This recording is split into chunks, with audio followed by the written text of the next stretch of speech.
Hello guys, Fred here from Pro Tennis Trader. I hope you're well. So we're here today, Tuesday the 28th of May at the French Open, and I was hoping to trade a few other matches today, but due to the rain, this is the only one going on at the moment. But I've got a close eye on this one, as we could potentially go into a drifting favourite scenario with Etcheverry looking to potentially drop this first set versus Cadeux. So we'll just wait and see how this plays out. Right, okay, so we've got the opening set to Cadeux. So let's just have a look at the scoring here. So we have just got the one break. We'll move over to the stats. Okay, so 3 aces, 1 double fault, not too bad. 2 aces from Cadeux. First serve percentage, not too bad. No major alarm bells. 76% first serve points, 1. Unforced errors, 9, 10 winners, 16 winners from Cadeux. So no sort of major alarm bells there. Let's see where he started. So rounds sort of 1.25, and he's drifted to almost 2. It's a shame we haven't got over 2. That's not a problem. So I'm going to back a 2-point stake. Very simply on Etcheverry. At the moment I'm trading 250 per point.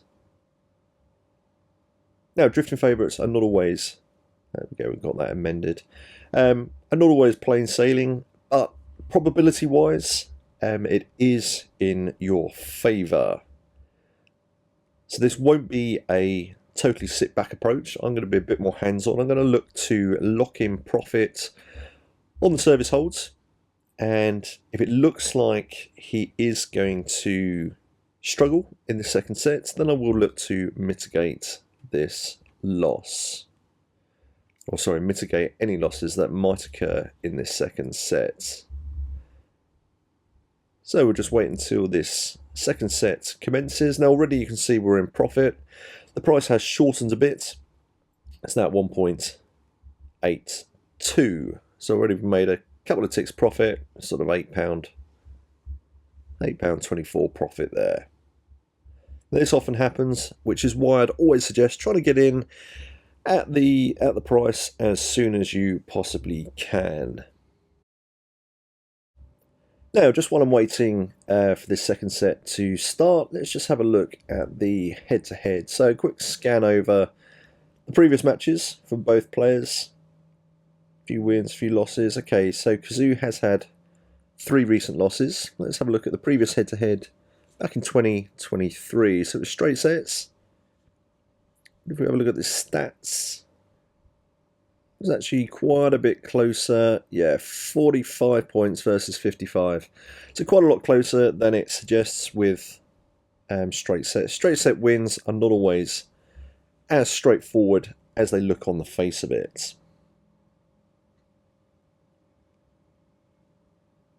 It's always good to have a scan over what's been happening in the last few matches. Okay, so we've got 15 love. Hopefully this will be straightforward, but as I said, it's not always the case with any type of trading. But it's always nice if it's straightforward, then we can just chip away at the profit, lock some profit in on the service holds, and hopefully get a break and get a nice swing. So we've got the hold and a little bit of movement. I would have hoped for a little bit of bit more movement here, but I'm just going to lay off 1 point. XC Fairbot has calculated stake, sort of preempted what I wanted to lay off to lock in a bit more profit, but I'm going to change that and put my 250. Now Fairbot will often do this, and a lot of the suggestions are quite sensible really, but I'm sticking with this strategy for the time being.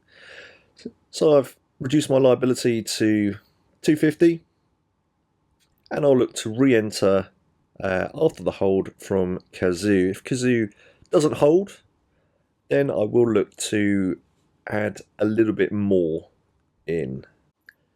So I've just put an order in for another 1 point at 1.85, which was the point that we got in at the start of the set. So 1.85, I'm preempting if Cadeux holds here, We'll go back up to 1.85 and we're just making sure we'll get that matched at that price. It may even get to that price before the game end. Always good to put your orders in before the game end. Okay, so love 15. It'd be nice if we get an early break here, in which case I will top up Etcheverry side, but let's see how this first service game from Cadeux in the second set plays out. Bit frustrating this match. We've had 15-40, 30-40, so we've had 2 break points, and now we're at advantage to Cadeux. It would have been nice to have this break. Yes, I've only got 1 point in the market, but I would have topped up. We can still get the break as it is, but it is nice to get the early break, to have that little buffer there, so you're not just chasing that break. Let's see if Cadeux can win this. Okay, so he has done. So we haven't got our price match there. Now this is to do with the change in confidence in Etcheverry, so I'll just adjust that. So we're at, yeah, a difference of 10 ticks there, 1.85 to 1.74, 1.75. Not too worried about getting the extra point there. It's important to just get the trade matched. I wouldn't worry too much about, you know, sort of 1 or 2 ticks. So back at £500 liability, but of course the idea is here is to keep an eye on your downside at all times. This is not £500 risk. I'm not going to lose £500 in the next set. In the next game, no matter what happens.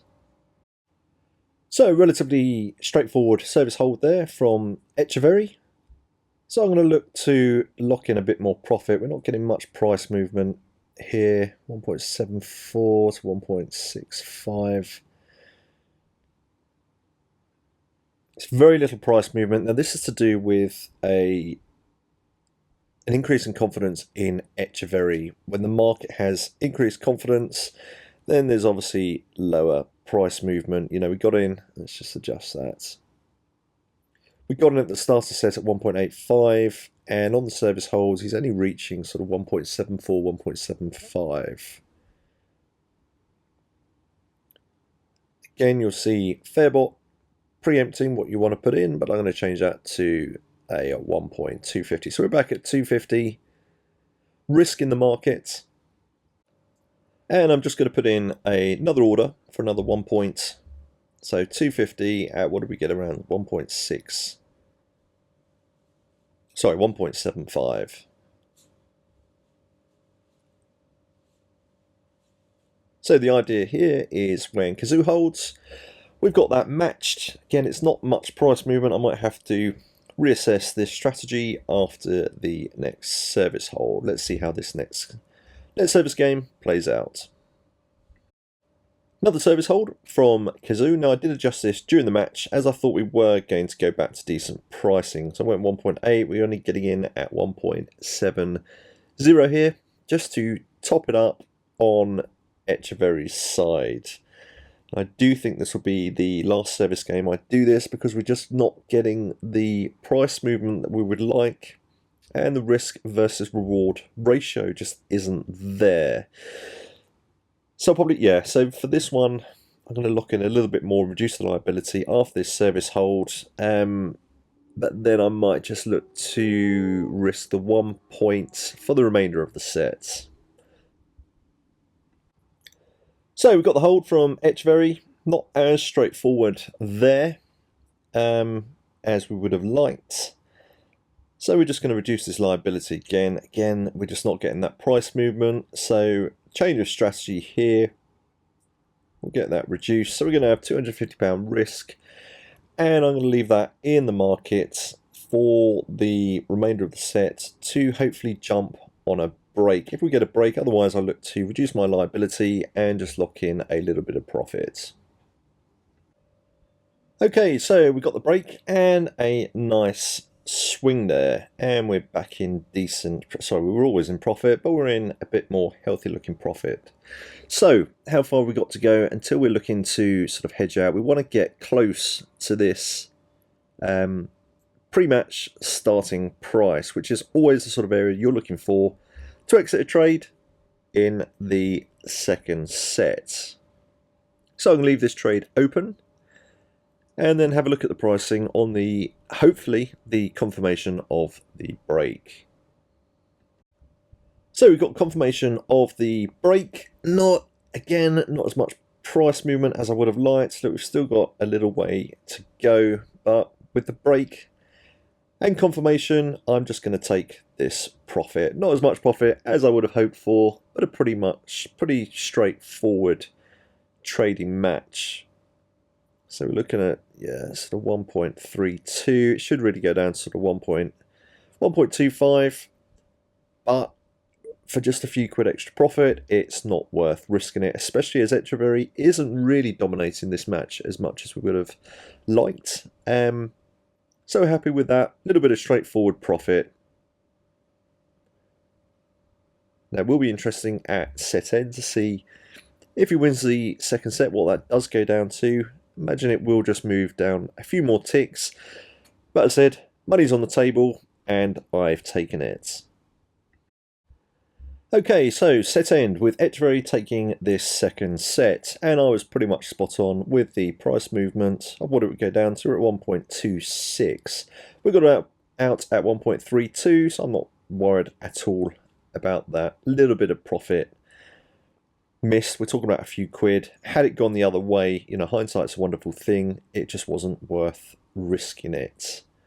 So you can see how predictable price movements are. Have a look at Cadeux's chart from the first and second sets. So there you go, quite a straightforward drifting favourites trade. Not as much profit as I would have hoped, and a slight change of strategy due to the value we were getting in the service trades. If you're not getting the value, you've got to reassess the strategy.